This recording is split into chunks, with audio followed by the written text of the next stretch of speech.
اور اس کے علاوہ جو BA لیول کا ہے آپشنل پیپر ہے, CSS کے پیپر ہیں, اس کے علاوہ PCS کے پیپرز ہیں امتحانوں کے, یہ سارے بلوچی کورسز جتنے بھی ڈیولپ کیے سب سے پہلی میں ہوں اس میں کرنے والی. حالانکہ میرے استادوں کا بہت بڑا ہاتھ رہا ہے مجھے سمجھانے, لیکن میں نے جو باہر کا ادب ہے, جو باہر کے کریکولاز ہیں, ان کو میں دیکھ کر ان کو اسٹڈی کر کے جو ہے اپنے یہ کورسز میں ترتیب دے دی. آپ نے جیسے جینڈر ڈپارٹمنٹ کی بات کی, تو جینڈر ڈپارٹمنٹ کیونکہ میرے لیے ایک نیا سبجیکٹ تھا, لیکن جب میں اس میں آئی مجھے ہیڈ آف ڈپارٹمنٹ بنایا گیا, تو میں نے جب اس سبجیکٹ کو اسٹڈی کیا تو میں نے دیکھا کہ بھئی ہم تو جینڈر کے بغیر ہو ہی نہیں سکتے ہیں.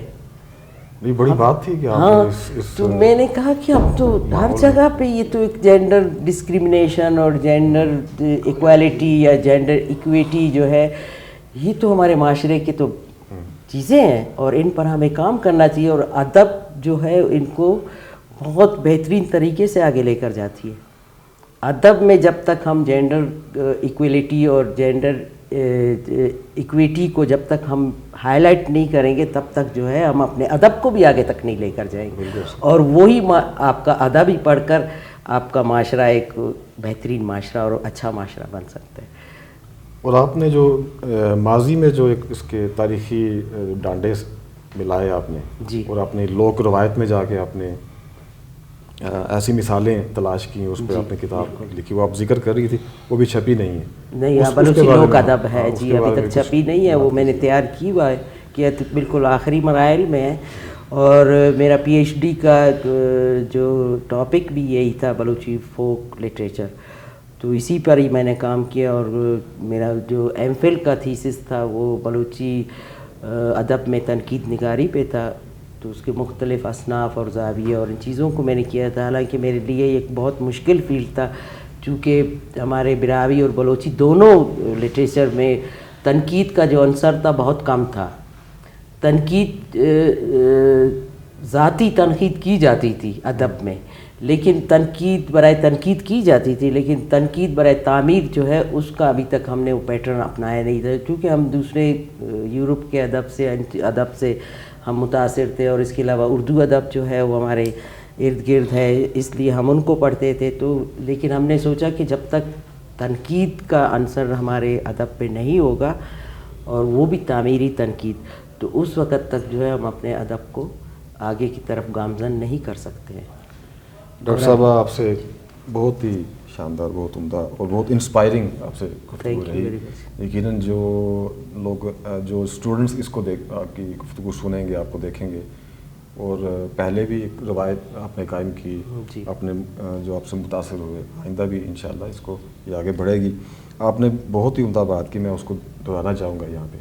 آپ نے کہا کہ ہر جو ادیب ہے, یہ شاعر ہے, وہ فیمنسٹ ہوتا ہے بیسیکلی. اچھا, یہ تو ایسی مثبت بات ہے کہ بہت کم کہی جاتی ہے, اور خاص طور پہ جس طرح آپ ایک باقاعدہ ایکٹیوسٹ بھی رہیں, ایجوکیشنسٹ کے ساتھ ساتھ ایک ریسرچر کے ساتھ ساتھ ایکٹیوسٹ بھی رہیں, تو یہ ایک ایسی اپروچ ہے کہ جس سے دونوں کے درمیان جو گروپوں کے درمیان ایک جو خلیج ہے اس کو ختم ہو سکتی ہے بہت مثبت تعمیری انداز میں. تو آپ سے انشاءاللہ اب ہمیں انتظار رہے گا آپ کی جو لوک ادب کے حوالے سے جو کتاب ہے, انشاءاللہ وہ بھی اسٹڈیز آپ نے ڈسکس کی ہیں, تو وہ یقین جب وہ شائع ہوگی تو امید ہے کہ انشاءاللہ دوبارہ آپ سے ملاقات ہوگی. بہت عمدہ, بہت شکریہ آپ تشریف لائیں یہاں پہ.